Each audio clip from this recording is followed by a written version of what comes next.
আমাদের নবী কেন বললাম? এই কথাটা শুনতে মনে হচ্ছে কত ছোট কথা। আমাদের নবী কাল কিয়ামতের ময়দানে কাফের, বেঈমান, মুশরিক, হিন্দু, বৌদ্ধ, খ্রিস্টানরা বুঝবে নবী কাকে বলে। কথা বলেন ঠিক কিনা? সকলে যার যার চিন্তায় মগ্ন থাকবে।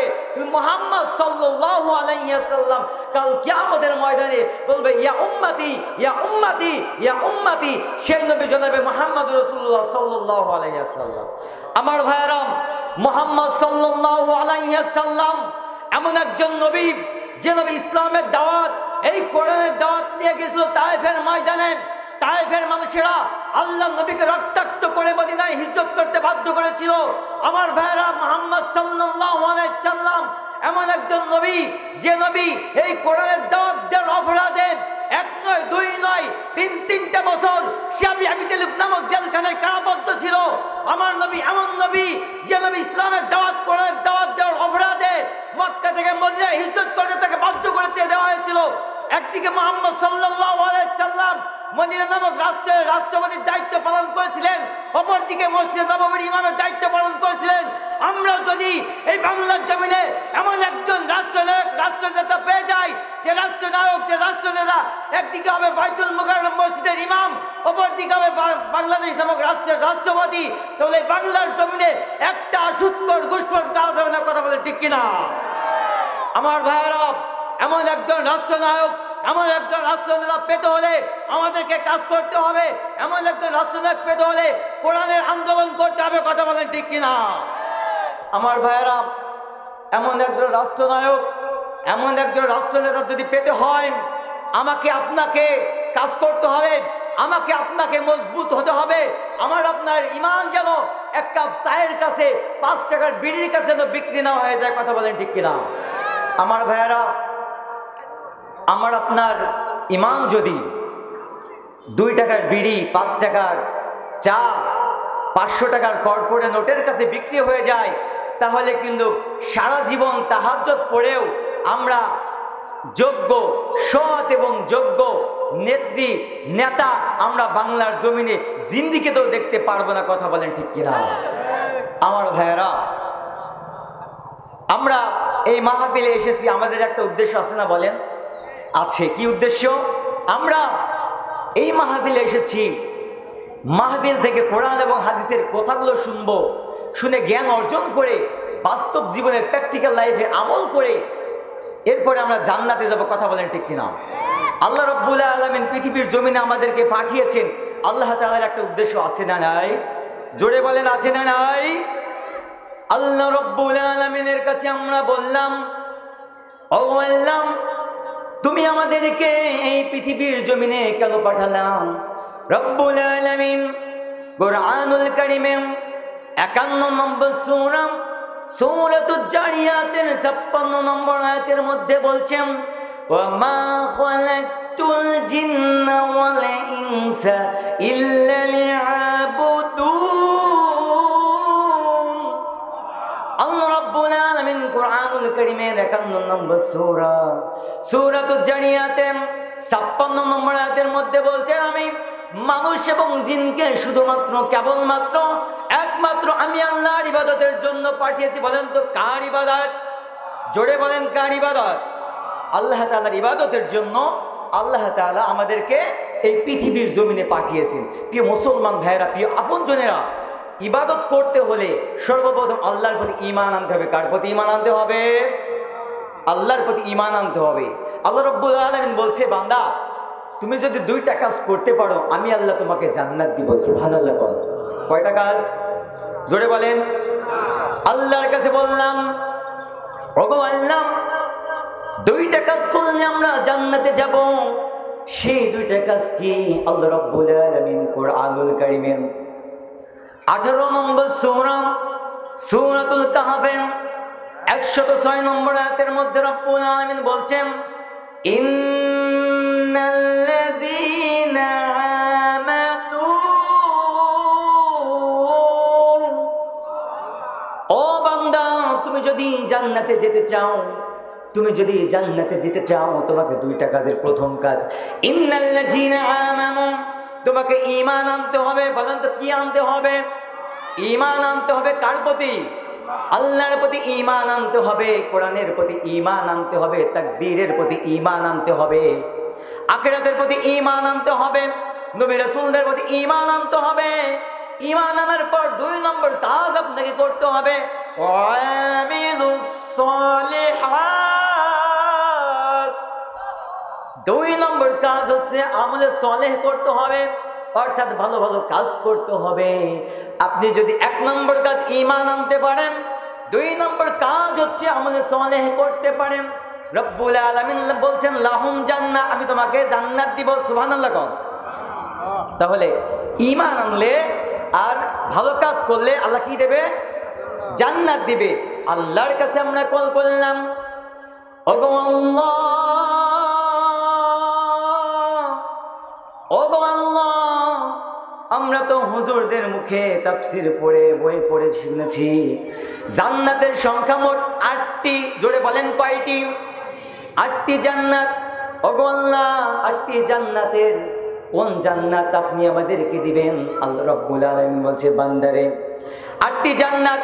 1 নম্বর জান্নাত হচ্ছে জান্নাতুল ফেরদাউস, 2 নম্বর জান্নাত হচ্ছে জান্নাতুল মাওয়া, 3 নম্বর জান্নাত হচ্ছে জান্নাতুল আলিয়া, 4 নম্বর জান্নাত হচ্ছে জান্নাতুল আদন, 5 নম্বর জান্নাত হচ্ছে জান্নাতুল দারুস সালাম, 6 নম্বর দারুন নাঈম, 7 নম্বর দারুল কারার, 8 নম্বর দারুল খুলদ। এই 8টি জান্নাতের কোন জান্নাত দিবা?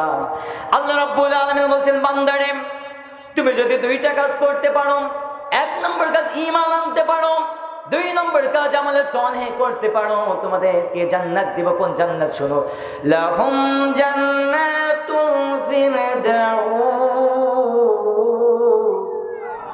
আল্লাহ রাব্বুল আলামিন বল সর্বোচ্চ জান্নাত জান্নাতুল ফেরদাউস দিব। সুবহানাল্লাহ কোন।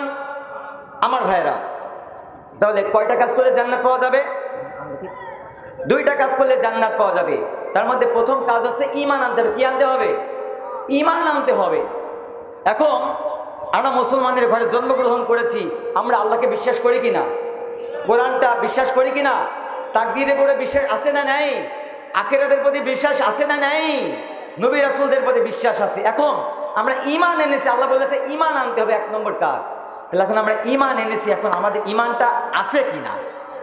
আমরা যখন ওযু করি না নামাজের জন্য, বলেন নামাজের জন্য আমরা ওযু করি, এখন যদি 7টা কাজ আমার দ্বারা হয়ে যায়, ওযুগুলো ভেঙে যায়, ওযু ভঙ্গের একটা কারণ আছে না নাই?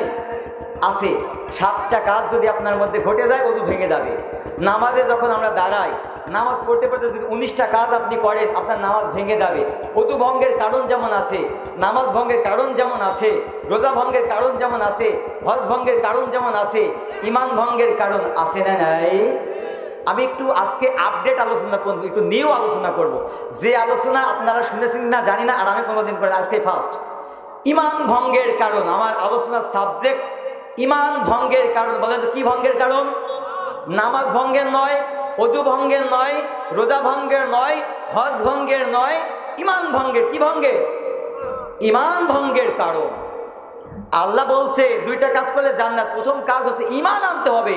আমরা কি ঈমানদার কিনা, যে ঈমান এনেছি, ঈমান আমাদের আছে না নাই, সেটা আজকে আমরা প্রমাণ করি ইনশাআল্লাহ। আমার ভাইয়েরা, ঈমান ভঙ্গের কারণ হচ্ছে 10টি। আমার কথা বুঝে থাকলে আস্তে বলবেন না, জোরে বলবেন। কয়টি? 10টি। 1 নম্বর ঈমান ভঙ্গের কারণ হচ্ছে শিরকে আকবার করা, শিরিক করা। কি করা বলেন তো? শিরিক করা। কেউ যদি শিরিকের গুনাহ করে, তার ঈমান ভেঙে যাবে। কি ভাঙবে? ঈমান ভেঙে যাবে। শিরিক কি? আল্লাহ যেটা পারে অন্য কেউ সেটা পারে, এটা মানা ভাবাটাই হচ্ছে শিরিক। কথা বলেন ঠিক না? আমার ভাইয়েরা, আল্লাহর সমতুল্য কেউ আছে? দ্বিতীয় কোনো আল্লাহ আছে? আমার ভাইয়েরা, দ্বিতীয় কোনো আল্লাহ নাই, আল্লাহর শরীক সমতুল্য কেউ নাই। এটা আমি এই সেম ইব্রাহিমের কথা নয়, আল্লাহ রাব্বুল আলামিন কুরআনুল কারীমের মধ্যে বলছেন, যারা পারেন আমার সাথে পড়েন, আউযু বিল্লাহি মিনাশ শাইতানির রাজীম, বিসমিল্লাহির রহমানির রহিম, কুল হুয়াল্লাহু আহাদ। আল্লাহ তাআলা বলছেন কুল হুয়াল্লাহু আহাদ, আল্লাহ এক, অদ্বিতীয়, অমুখাপেক্ষী, আল্লাহর সমতুল্য কেউ নাই। এই সূরা আমরা জানি না বলেন? সূরা ইখলাস জানি। সূরা ইখলাসের মধ্যে আল্লাহ বলছে যে আল্লাহ এক, অদ্বিতীয়, তার সমতুল্য, তার সমকক্ষ কেউ নাই, তিনি কাউকে জন্ম দেননি এবং তিনাকেও কেউ জন্ম দেয়নি। আল্লাহ এক। কেউ যদি ভাবে আল্লাহ যেটা পারে অন্য কেউ সেটা পারে, এটা হচ্ছে শিরিক। এটা কি শিরিক করা যাবে? কোনো ব্যক্তি যদি শিরিক করে তার ঈমান ভেঙে যাবে। কি ভাঙবে? ঈমান ভাঙবে। ঈমান যদি না থাকে জান্নাতে কিন্তু যেতে পারবেন না। এজন্য শিরিক করা যাবে? শিরিক করা যাবে না। শিরিক করো না, বেদাত করো না, আল্লাহ ছাড়া কারো কাছে মাথা নত করো না। শিরিক করো না, বেদাত করো না, আল্লাহ ছাড়া কারো কাছে মাথা নত করো না। পীরের পূজা, গোড়ের পূজা ইসলামেতে নাই, তবু মানুষ আল্লাহ ছাড়া মাথা যেন আই আছে না নাই? পীরের পূজা, গোড়ের পূজা ইসলামেতে নাই, তবু মানুষ আল্লাহ ছাড়া মাথা যেন আই। শিরিক করো না, বেদাত করো না, আল্লাহ ছাড়া কারো কাছে মাথা নত করো না। শিরিক করো না, বেদাত করো না, আল্লাহ ছাড়া কারো কাছে মাথা নত করো না। আমার ভাইরাম, জান্নাতে যদি যেতে চান শিরিক করা যাবে না। ঈমান ভঙ্গের 1 নম্বর কারণ হচ্ছে শিরিক। বলেন তো কি?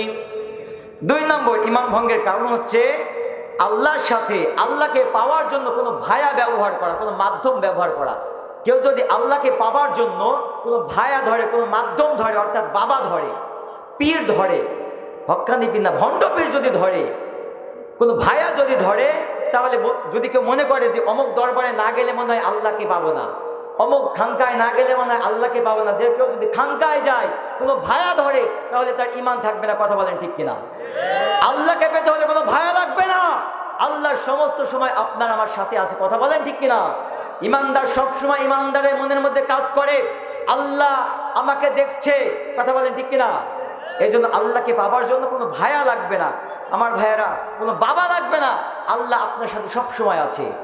3 নম্বর ঈমান ভঙ্গের কারণ হচ্ছে পৃথিবীতে যত জমিন আছে, যত জমিনে, পৃথিবীর জমিনে যত ধর্ম আছে, কোনো মুসলমান, কোনো ঈমানদার যদি বলে যে ওই ধর্মের লোক কাজটা ঠিকই করছে, ওই ধর্মের লোক ঠিকঠাক আছে, সমস্যা নাই, ওরা যে কাজটা করলো ঠিকই আছে, ওদের ধর্মটা ঠিকই আছে, কোনো সমস্যা নাই, কেউ যদি এই কথা বলে তাহলে তার ঈমান ভেঙে যাবে। বলেন তো কি ভাঙবে? মানে হিন্দুরা যে মূর্তি পূজা করছে, আমরা মুসলমান যারা ঈমানদার, সেও যদি বলে যে হিন্দুরা যে মূর্তি পূজা করছে ঠিক আছে, ওদের ধর্ম ওরা করছে, সমস্যা নেই, ভালো কাজ। খ্রিস্টানরা যে গির্জায় যে নম করছে, এটা যদি কেউ বলে যে ঠিক আছে, ওদের কাজ ওরা করে যাচ্ছে, তাহলে তার ঈমান ভেঙে যাবে। কথা বলেন ঠিক কিনা? আমার ভাইয়েরা, আল্লাহ রাব্বুল আলামিন কুরআনুল কারীমের, রব্বুল আলামিন কুরআনুল কারীমের 3 নম্বর সূরাতুল ইমরানের 19 নম্বর আয়াতের মধ্যে বলছেন, ইন্নাদ দীনা ইনদাল্লাহিল ইসলাম, আল্লাহর কাছে মনোনীত দিন হচ্ছে ইসলাম। জোরে বলেন কি? ইসলাম। ইসলাম কোড অফ লাইফ, ইসলাম একটা পরিপূর্ণ জীবন ব্যবস্থা। ইসলাম কি ব্যবস্থা বলেন? পরিপূর্ণ জীবন ব্যবস্থা। ইসলামের মধ্যে সব আছে। ইসলাম নাই যেখানে শান্তি নাই সেখানে। কথা বলেন ঠিক কিনা? সেটা খ্রিস্টান হোক, বৌদ্ধ হোক, নাচারা হোক, হিন্দু হোক, সে যে ধর্মের লোকই হোক না কেন, যতই ভালো কাজ করুক না কেন, কোনো কাজ আল্লাহর কাছে কবুল হবে না। কথা বলেন ঠিক কিনা? ইসলাম নাই যেখানে শান্তি নাই সেখানে, ইসলাম যেখানে শান্তি সেখানে। কথা বলেন ঠিক কিনা? ইসলাম ধর্মের কোনো মানুষ যদি বলে ওর কাজগুলো ভালোই করছে, ওরা তো ভালো কাজই করছে, তাহলে এই কথা বললেই তার ঈমান ভেঙে যাবে। ইসলাম যেখানে শান্তি সেখানে। সম্মানিত উপস্থিতি, ছোট্ট একটা উদাহরণ দিই, বুঝবেন। মনে করেন আমাদের এই মায়ার বাজারে একটা মানুষের 4টা দোকান আছে। কয়টা দোকান? 4টা দোকান। আমি বোঝাবো, ইসলাম যেখানে শান্তি সেখানে। মুদি দোকানের মালিক একজন চাকর রেখেছে। চাকর রাখে না বলেন? দোকানে কিন্তু চাকর রাখে, কাজের লোক রাখে। যে কাজের লোক রেখেছে, কাজের লোকের নাম হচ্ছে ইসলাম। বলেন নামটা কি? ইসলাম। দোকানের মালিক, যে এই মালিকের একটা মেয়ে আছে, যুবতী, মেয়েটার নাম হচ্ছে শান্তি। বলেন নাম কি? শান্তি। শান্তি মাঝে মাঝে মুদি দোকানে সদাই নেওয়ার জন্য মুদি দোকানে আসে। এই মাঝে মাঝে আসা যাওয়াতে ইসলামের সাথে একটা সম্পর্ক হয়েছে, নামটার প্রেম। বলেন তো কি প্রেম হয়েছে? কোনো কায়দায় দোকানের মালিক শান্তি আর ইসলামের মধ্যে যে প্রেম ভালোবাসাটা হয়েছে এটা সে বুঝে ফেলেছে। এবার বলেন দোকানের মালিক কি ওকে দোকানে রাখবে? বলেন রাখবে? রাখবে না। ওকে মার দিয়ে দোকান থেকে বের করে দিয়েছে। ইসলাম অগলিধানি বা ডাকবাংলা স্ট্যান্ডে গিয়ে শান্তিকে ফোন করছে, হ্যালো শান্তি। যে কি? বল শান্তি, তোমার বাবা তো আমাকে তোমাদের দোকান থেকে বের করে দিয়েছে, তুমি কি আমার সাথে যাবা না থাকবা? কথা বলেন, আছে না নাই? নারী পুরুষ কথা বলে কিনা? এই যে কালকে রাতে দেখবেন কি অবস্থা হয়। নতুন বছর আসছে, নতুন বছরে আপনার মেয়ের কাছ থেকে আপনি ফোন করে নেবেন, আপনার ছেলের কাছে ফোন করে নেবেন, আপনার মেয়েকে আপনার ছেলেকে বাড়ির বাইরে যেতে দিবেন না। পারা যাবে না ইনশাআল্লাহ? আমার ভাইয়েরা, শান্তি বলছে আমি তোমার সাথে যেতে চাই। ঠিক আছে, তাহলে যেতে যদি চাও তাহলে এখনই ডাকবাংলা স্ট্যান্ডে চলে আসো। শান্তি ডাকবাংলা স্ট্যান্ডে ইসলামের সাথে দেখা করলো, ইসলাম শান্তিকে নিয়ে ঢাকায় চলে গেল। সকালবেলা দোকানের মালিক দোকান খুলছে, দোকান খুললে কান্নাকাটি করছে, আমার শান্তি কোথায়, আমার শান্তি কোথায়, আমার শান্তি কোথায়, আমার শান্তি কোথায়। এভাবে যখন কান্না করছে, পাশের দোকানে এরা বলছে, ভাই কাঁদছেন কেন? তো বলছে, ভাই আমার শান্তি যে নাই, শান্তি কোথায় যেন চলে গেছে, খুঁজে পাচ্ছি না। তো পাশের দোকানের মালিক বলছে, ভাই আপনার দোকানে যে কাজের লোক গতকালকেও দেখলাম, ইসলাম কোথায়?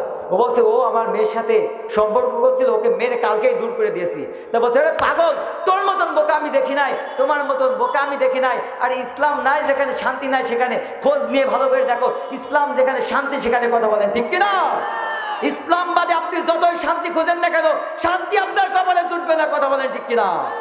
আমার ভাইয়েরা, জান্নাতে যেতে হলে 1 নম্বর কাজ হচ্ছে ঈমান আনতে হবে। তা ঈমান ভঙ্গের 3 নম্বর কারণ হচ্ছে যে অন্য ধর্মের মানুষের ভালো কাজ করছে, এটা ভালো কাজ, এটা বললেই ঈমান ভেঙে যাবে। 4 নম্বর হচ্ছে আল্লাহ এবং আল্লাহর নবী মুহাম্মদ সাল্লাল্লাহু আলাইহি সাল্লামের আদর্শ যদি কারো কাছে ভালো না লাগে, আদর্শ বাস্তবায়নের জন্য যদি কেউ কাজ না করে, তাহলে তার ঈমান ভেঙে যাবে। কথা বলেন, ঠিক কিনা? আল্লাহ রাসূল সাল্লাল্লাহু আলাইহি সাল্লামের আদর্শ গড়ার আন্দোলন যদি কেউ না করে, আল্লাহ রাসূল সাল্লাল্লাহু আলাইহি সাল্লাম যে পন্থা আমাদেরকে দেখাই গেছে, এই পন্থা পথ যদি আমরা এই পন্থা পথ কোরআনের রাজ এই সমাজে কায়েম করার জন্য চেষ্টা না করি, তাহলে যতই আমরা নামাজ পড়ি, কালাম পড়ি, রোজা রাখি, হজ করে জাকাত দিই, কোনো নামাজ রোজা হজ জাকাত কবুল হবে না। কথা বলেন, ঠিক কিনা? আমার ভাইয়েরা, আপনি নামাজ পড়ছেন, রোজা রাখছেন, হজ করছেন, জাকাত দিচ্ছেন, কিন্তু রাসূলের আদর্শ সমাজের মধ্যে কায়েম হবে, কোরআনের রাজ সমাজের মধ্যে কায়েম হবে, ওমরের মতন শাসন করবে, কোরআনের শাসন চালু হয়ে যাবে। আপনি এটা যতক্ষণ চাইবেন না, ততক্ষণ পর্যন্ত আপনার ঈমানও থাকবে না। কথা বলেন, ঠিক কিনা? আর ঈমান না থাকলে জান্নাতেও যেতে পারবেন না। আমার ভাইয়েরা, আমি গত কয়েকদিন আগে একটা জরিপ দেখলাম, বাংলাদেশের জরিপের মধ্যে এমন বলা হয়েছে, বাংলাদেশে 100% মানুষের মধ্যে 14% মানুষ চায় যে আল্লাহর দ্বীন আল্লাহ জমিনে প্রতিষ্ঠিত হোক, রাসূলের আদর্শ এই বাংলার জমিনে প্রতিষ্ঠিত হোক, ছেয়ে যাক। আর 96% মুসলমান এটা চায় না। আমাকে আপনাকে যদি পরীক্ষা করা হয়, আমার আপনার মধ্যে কিন্তু আপনি কিন্তু ওই 96%-এর মধ্যে আছি। কথা বলেন, ঠিক কিনা? আমাদের ঈমান কিন্তু নাই, আর ঈমান না থাকলে কিন্তু জান্নাত পাওয়া যাবে না। কথা বলেন, ঠিক কিনা? আমার ভাইয়েরা, ঈমান ভঙ্গের 5 নম্বর কারণ, ঈমান ভঙ্গের কয় নম্বর কারণ?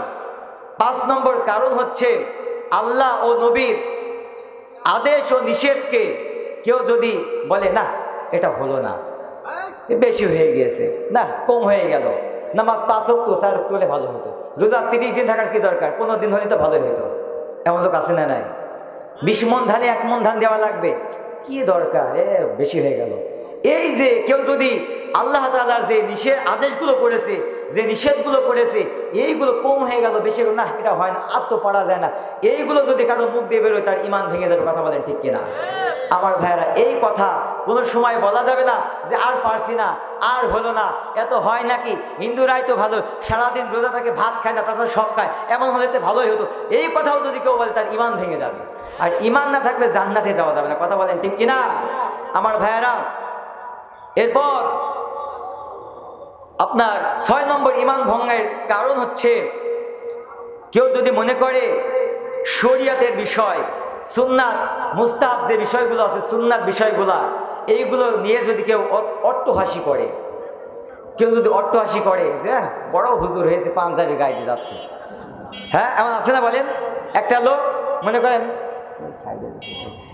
মনে করেন আজকের মাহফিলে আসলো, মাহফিলে এসে হুজুরদের মুখে কথা শুনে এরপর আগামীকাল থেকে জুব্বা, এরপরে টুপি, পাঞ্জাবি, আতর, সেন্ট এইগুলো মেরে প্রতিদিন নামাজে যাচ্ছে। আর বাজারে কিছু লোক কিন্তু বলবে বাবা বড় হুজুর হয়েছে, কতক্ষণ।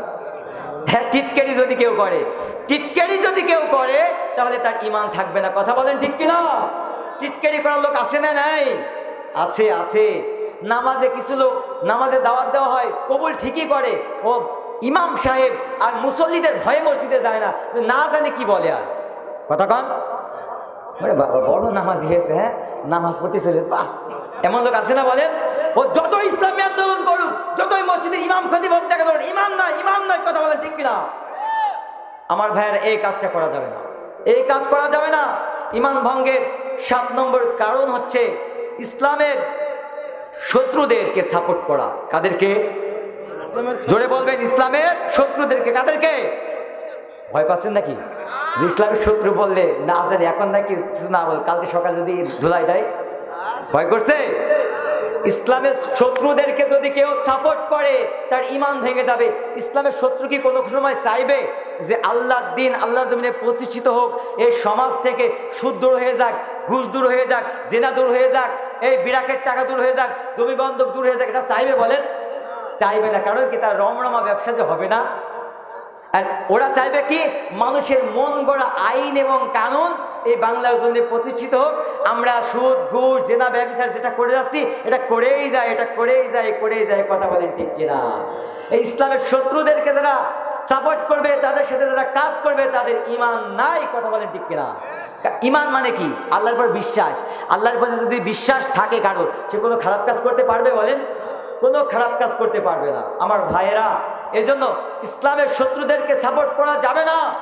সাপোর্ট করতে হবে তাদেরকে যারা আল্লাহর দিন আল্লাহর জমিনে প্রতিষ্ঠিত করে আন্দোলন করছে, যারা চায় কোরআন দিয়ে বাংলাদেশটা চলুক, ওমরের মতন শাসক কোরআন দিয়ে বাংলাদেশের শাসন করুক। কথা বলেন, তাদেরকে সাপোর্ট করতে হবে। কথা বলেন ঠিক কিনা? আপনি যতই নামাজ পড়েন, 5 ওয়াক্ত জায়গায় 6 ওয়াক্ত, রোজা 30 দিনের জায়গায় 60 দিন যদি রাখেন, কুরবানি একটা জায়গায় 2 দিন 3 দিনই কুরবানি দেন, আপনি যদি আপনার মনের মধ্যে এই তামান্না থাকে যে আল্লাহর দিন আল্লাহর জমিনে প্রতিষ্ঠিত হোক, এই আন্দোলন যদি আপনি না করেন, আর এই আন্দোলন যারা করে তাদেরকে যদি আপনি সাপোর্ট না করেন, আপনি যতই নামাজ, রোজা, হজ, যাকাত করেন না করো, জান্নাত আপনার কপালে লিখবে না। কথা বলেন ঠিক কিনা? আমার ভাইয়েরা, আব্দুল্লাহ বিন উবাই আল্লাহ রাসূল সাল্লাল্লাহু আলাইহি ওয়াসাল্লামের পিছনে 1 নয় 2 নয় 12টি বছর নামাজ পড়েছিল। জোরে বলেন কয় বছর? 12টি বছর নামাজ পড়লেন। কেন পড়লেন? আল্লাহ রাসূল বললেন, কেউ যদি আমার দিকে নেক দৃষ্টিতে তাকায় তাহলে তার আমল নামা থেকে গুনাহগুলো ঝরে যায়। সুবহানাল্লাহ। আল্লাহ রাসূল সাল্লাল্লাহু আলাইহি ওয়াসাল্লাম মসজিদের ইমাম আব্দুল্লাহ বিন উবাই, উনি রাসূলের পেছনে নামাজে দাঁড়ান। নামাজের মধ্যে আমাদের নজর এদিক সেদিক যায় কিনা বলেন? যায় কিনা? আবার নামাজের মধ্যে যদি নজরটা এদিক সেদিক চলে যায়, রাসূল সামনে, রাসূলের গায়ে গিয়ে আমার নজর পড়বে। এজন্য আব্দুল্লাহ বিন উবাই আল্লাহ রাসূলের পিছনে দাঁড়াতেন, যাতে আল্লাহ রাসূলের দিকে নজর গেলেই জীবনের গুনাহগুলো ঝরে যাবে। এই নেক নিয়ত নিয়ে 12টি বছর আল্লাহ রাসূলের পিছনে নামাজ পড়েছেন। কয় বছর? আল্লাহ রাসূল বললেন, আল্লাহর কাছে 2টা নাম সবথেকে প্রিয়। 1 নম্বর নাম হচ্ছে আব্দুল্লাহ, 2 নম্বর নাম হচ্ছে আব্দুর রহমান। নিজের নাম আব্দুল্লাহ রাখলেন, আব্দুল্লাহ বিন উবাই নিজের নাম আব্দুল্লাহ রাখলেন। তার একটা ছেলে সন্তান, তার নাম আব্দুল্লাহ রাখলেন। তার একটা নাতি ছেলে হয়েছে, তার নাম আব্দুল্লাহ রাখলেন। আল্লাহু আকবার। আনুগত্য আমাদের থেকে কম না বেশি? বলেন বলেন, বেশি না কম? বেশি। নিজের নাম আব্দুল্লাহ, ছেলের নাম আব্দুল্লাহ, পোতা ছেলের নাম আব্দুল্লাহ। এই আব্দুল্লাহ বিন উবাই যখন আল্লাহ রাসূল সাল্লাল্লাহু আলাইহি ওয়াসাল্লাম উহুদের প্রান্তে যুদ্ধের ময়দানে যখন যাচ্ছেন, আল্লাহ রাসূল সাল্লাল্লাহু আলাইহি ওয়াসাল্লাম ফজরের নামাজ পড়ে যখন উহুদের প্রান্তরে গেলেন, দূর থেকে লক্ষ্য করলেন উহুদের প্রান্তে মুসলমানদের সংখ্যা ছিল 1000। কয় হাজার? 1000। আর দূর থেকে লক্ষ্য করলেন কাফেরদের সংখ্যা অনেক, 3000। বলেন তো কয় হাজার? আব্দুল্লাহ বিন উবাই মনে মনে উনি ভাবতে লাগলেন, আহারে 1000 লোক যদি 3000-এর মধ্যে মিশে যায়, খুঁজে পাওয়া যাবে না, যুদ্ধ তো দূরের কথা, আমাদের প্রাণটা আমরা এখানে হারিয়ে ফেলবো, আমরা তো বোকামি করছি, কি করা যায়? তিনি কিছু লোকদেরকে বললেন, ভাই তুমি কি তোমার স্ত্রীকে বিধবা বানাতে চাও নাকি? তুমি কি তোমার সন্তানকে এতিম বানাতে চাও নাকি? উনি বললেন যে না, যদি না চাও তাহলে চলো আমরা মসজিদে চলে যাই, আল্লাহ আল্লাহ করি, নামাজ রোজা পড়ি, জিকির আজগার করি। এমন লোক আছে না নাই? জিহাদের ময়দানে পাবেন না, জিহাদের ডাক দিলে বলবে গ্যাসের ব্যথা আছে না নাই, যে ও বলবে যে আমার খুব কাজ আছে, আজকে হবে না, সামনের দিন যাবানে, কথা কন। আমার ভাইয়েরাম, আব্দুল্লাহ বিন উবাই উহুদের প্রান্ত থেকে 300 সৈন্য নিয়ে ভেগে গেলেন। ওদিকে সৈন্য 1000-এর মধ্যে যদি 300 চলে যায়, কয়শো থাকে? আর 700। আমার ভাইয়েরাম, আব্দুল্লাহ বিন উবাই 300 নিয়ে যখন ভেগে গেলেন, মুসলমানরা একটু দুর্বল হয়ে গেলেন, কিন্তু তারা পাকা ইমানদার ছিলেন। তারা বললেন যে 300 জন চলে গেছে, আমাদের কোনো সমস্যা নাই, আমাদের জীবন আছে, যতক্ষণ আমরা লড়বো ততক্ষণ। কথা বলেন ঠিক কিনা? প্রকৃত ইমানদার যারা আল্লাহর রাস্তায় জীবন থাকার শেষ পর্যন্ত, গায়ে যতক্ষণ জীবন থাকবে, দেহে যতক্ষণ ইমান থাকবে, জান থাকবে, ততক্ষণ ইমানদাররা আল্লাহর রাস্তায় লড়ে যায়। কথা বলেন ঠিক কিনা? আমার ভাইয়েরা, আব্দুল্লাহ বিন উবাই 300 সৈন্য নিয়ে যখন ভেগে গেল, তখন আব্দুল্লাহ বিন উবাই হয়ে গেলেন মুনাফিকদের সর্দার। মুনাফিকদের কি সর্দার? কারণ কি? ইতিমধ্যে প্রমাণ হয়েছে কোরআনের সৈনিক যারা এ বাংলার প্রতিটি অঙ্গ নিয়ন্ত্রণ করতে পারে, তারা কথা বলেন ঠিক কিনা? আমার ভাইয়েরাম, সুতরাং হামলা দিয়ে, মামলা দিয়ে আর সব জিনিসকে পিছনে ফেলা যায়।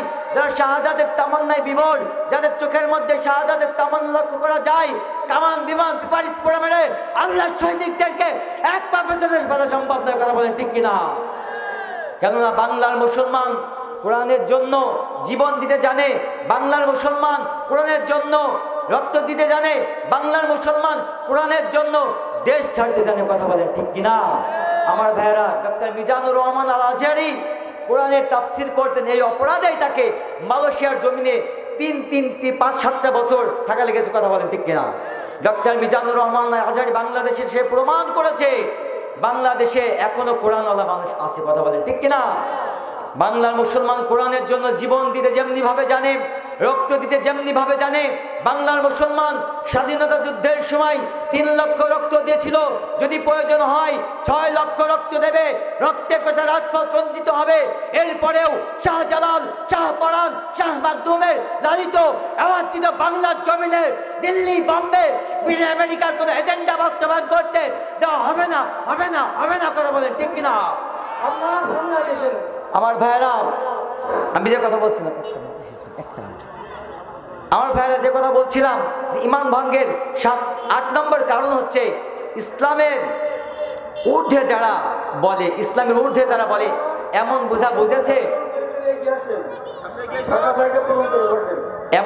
বুঝেছে, এমন কিছু লোক আছে যারা বলে নামাজ লাগবে না, রোজা লাগবে না, খালি আমার দরবারে আসো। এমন লোক আছে না নাই বাংলার জমিনে?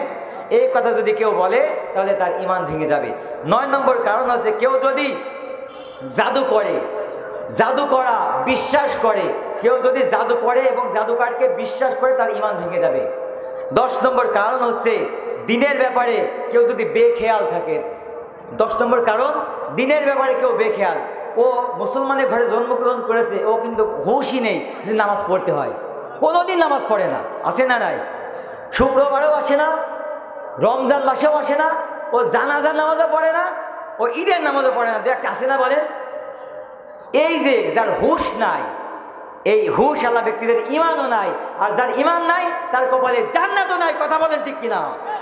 এই 10টা গুণ কারোর মধ্যে যদি থাকে, বুঝতে হবে তার ইমান নাই। এখন বুকে হাতে চিন্তা করেন এই 10টা গুণ আমার আপনার মধ্যে আছে কিনা। 1 মিনিটে আমি 10টা গুণ এক নজরে বলছি।